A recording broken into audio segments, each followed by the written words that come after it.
이름이 땅에 밟히지 않도록 해야 됩니다. 세상 사람들은 이 이름의 위대함을 모르기에 무시하고 함부로 하고 그렇게 살아갑니다. 하지만 하나님의 자녀된 우리들은 내 이름은 중요하지 않습니다. 내 이름은 중요하지 않고 예수 그 이름이 제일 중요한 이름입니다. 우리가 그 이름 놓치면 다른 거 아무리 많이 한다 할지라도 아무런 소용이 없습니다. 날마다 우리 예수님 이름 붙잡고 그 이름 높이고 또한 그 이름이 온 땅에 두루 퍼져서 사람들이 예수님 이름을 높이는 그러한 나라가 되도록 우리가 또한 쓰임받는 우리들 모두가 되기를 바랍니다. 세상에는 하나님의 존재를 부인하고요, 지극히 인간적으로 살아가는 사람들이 참 많아요. 우리나라만 하더라도 예수님 이름 붙들고 예수님 믿고 하나님 뜻대로 살아가는 사람들은 아무리 많이 쳐봐야 1000만 명, 통계청 발표에 가면은요 600만 명밖에 되지 않아요.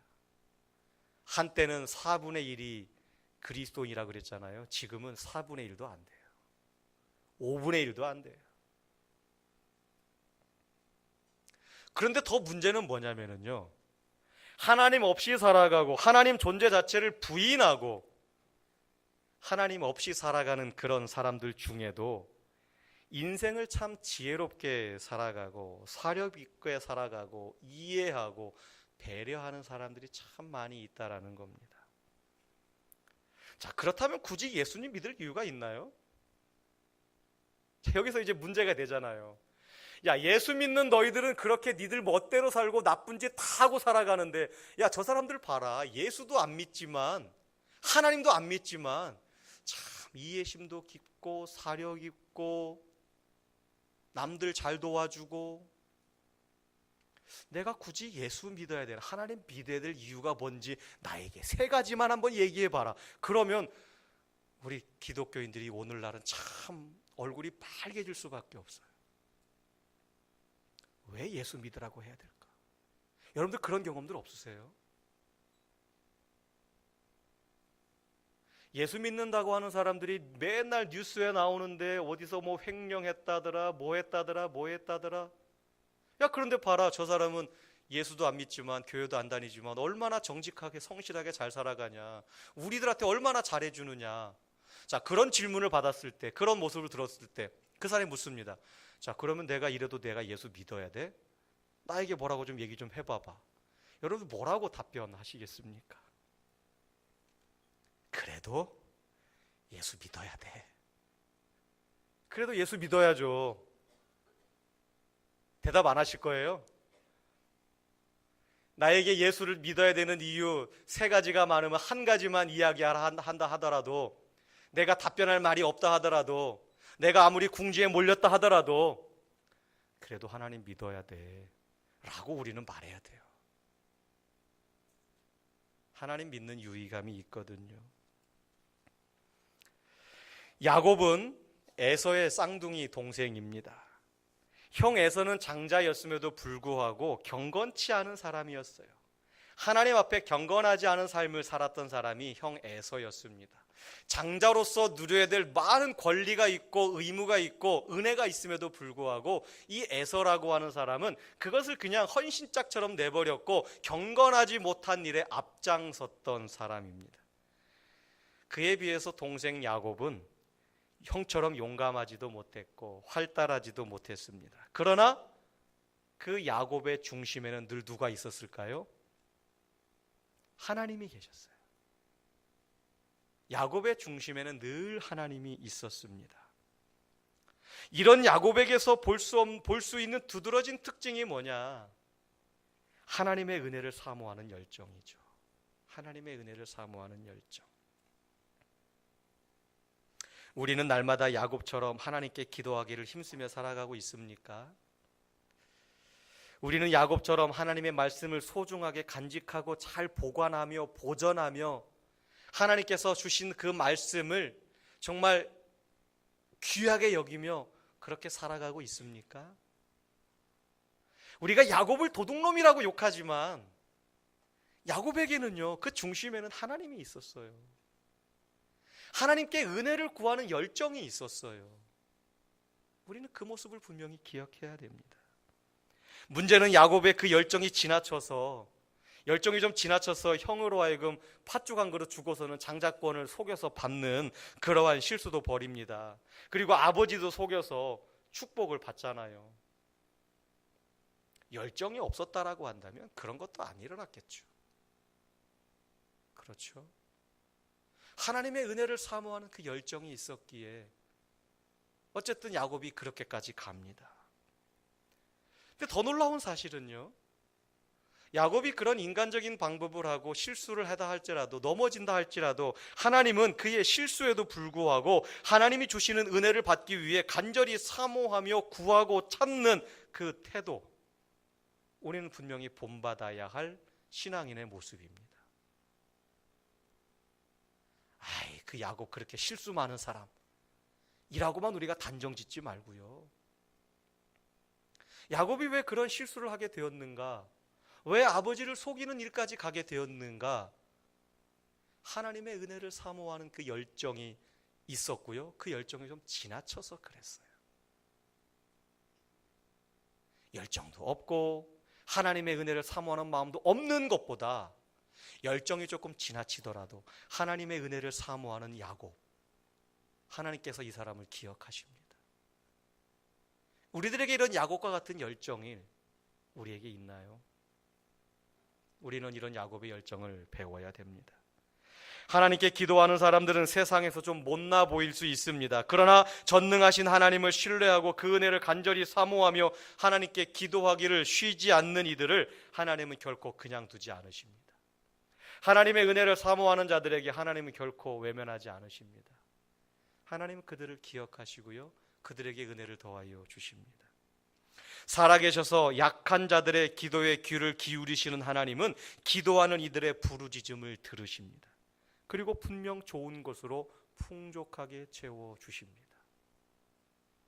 내가 생각할 때는, 내 기준에는 만족하지 못할지라도 하나님께서 보실 때는 분명히 우리에게 풍족한 것으로 채워주십니다. 야곱과 함께 하셨고 야곱에게도 약속하셨던 그 하나님은 오늘날 동일하게도 저와 여러분에게 약속하시고 그 하나님은 저와 여러분의 하나님이십니다. 야곱의 하나님은 우리에게도 하나님이세요. 야곱의 아버지셨던 그 하나님은 오늘 우리에게도 아버지이십니다. 아멘. 야곱의 아버지하고 우리의 아버지가 똑같으신 분이세요.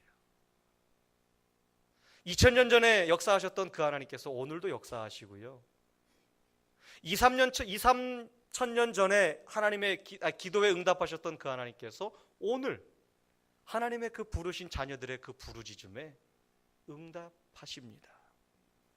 막막하고 답답할 때 여러분들은 무엇을 하십니까? 세상을 살아가다가 절망에 사로잡히고 낙심될 때 여러분들은 무슨 방법을 선택하십니까? 막막하고 답답할 때 야곱에게 약속의 말씀을 주셨던 하나님은 오늘 동일하게 우리들에게도 약속의 말씀을 주세요. 이 성경 66권의 말씀은요, 야곱에게도 주신 말씀이지만 오늘 우리에게도 주신 말씀이에요. 어쩌면 야곱보다 더 많은 하나님의 말씀을 우리는 받았잖아요. 야곱은 마태복음, 마가복음, 누가복음도 몰라요. 예수님께서 어떤 기적을 행하셨는지도 몰라요. 예수님께서 이 땅에 오셔가지고 어떻게 사람들을 위로하셨고 만나주셨고 함께 하셨는지 몰라요. 하지만 우리는 알고 있지 않습니까? 야곱보다 더 많은 하나님의 뜻을 알고 있는 우리들, 야곱보다 더 많은 하나님의 약속, 이 세상을 향하신 하나님의 약속과 계획과 또한 이루어 가심을 더 많이 알고 있는 우리들. 문제는요, 우리가 그 하나님의 약속의 말씀을 야곱만큼이나 소중하게 생각하느냐, 야곱만큼이나 우리가 하나님께서 우리에게 주신 그 약속의 말씀을 잘 붙들고 있느냐, 그것이 중요한 겁니다. 하나님은 우리를 살리고 복되게 하시려고 약속의 말씀을 주셨어요. 하나님께서 이 땅에 예수 그리스도를 보내신 것은요, 마귀를 멸하려고 보내신 게 아니에요. 마귀가 하는 일을 막으려고 이 세상에 예수님을 보내신 게 아니고요. 우리를 살리려고요. 관점이 달라요. 우리를 살리는 게 마귀의 일을 막는 거 아닙니까? 다르다니까요. 어디에 초점이 맞춰져 있나요? 하나님은 오늘 우리에게 초점이 맞춰져 계세요. 우리를 살리시는데.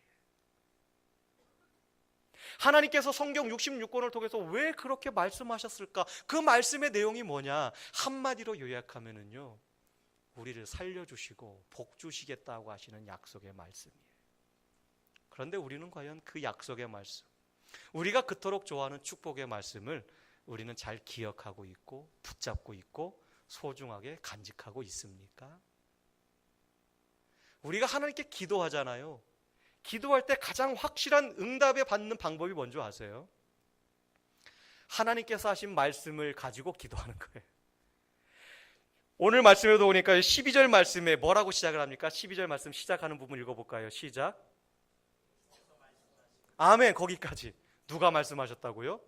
주께서 말씀하시기를. 네. 주님께서 나에게 이렇게 말씀하지 않았습니까?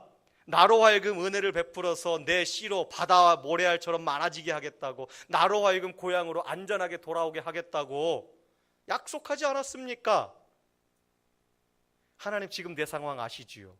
도와주세요. 그러면 하나님께서 안 도와주실 명분이 있나요? 누가 약속하신 거예요? 하나님께서 약속하셨어요. 우리가 100% 응답받는 기도의 비결은요, 말씀에 있습니다.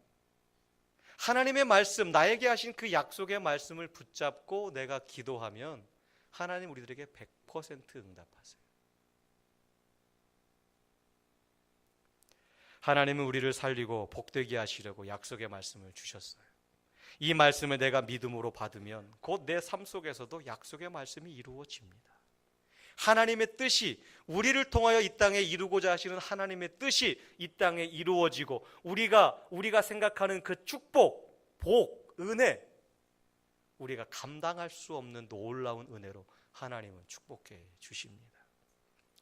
그런데도 세상 보화와 물질만 귀한 것으로 여기고 그것들을 헤아리고 간직하며 살기는 힘쓰죠. 어떻게 하면 내 재산을 잘 유지 관리할까? 어떻게 하면 내 재산을 더 불려나갈 수 있을까? 서점에 가셔가지고요, 가장 인기리에 팔리는 책들이 뭔지 아세요? 재테크에 관한 거예요. 어디다가 투자하면 돈 버는지, 각 서점의 코너들마다요, 그 책이 가장 많이 팔려나가고요, 해마다 제일 많이 출판되는 책들이 그런 재테크, 자기 부자 되는 방법에 관한 책이 제일 많이 나온대요. 제가 볼 때 우리 소망교회 성도님들은 어떻게 하면 재산 더 늘릴까, 어떻게 하면 더 많은 재물을 가질까, 그런 것에는 별로 관심들이 없으신 것 같아요. 있는 것에 만족하고 어떻게 하면 내가 하나님 나라를 더 하나님 나라에 귀하게 쓰임 받을까. 그렇죠? 웃지만 마시고. 네.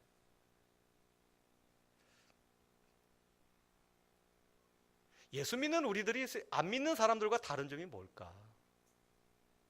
달라야 될 게 뭘까요?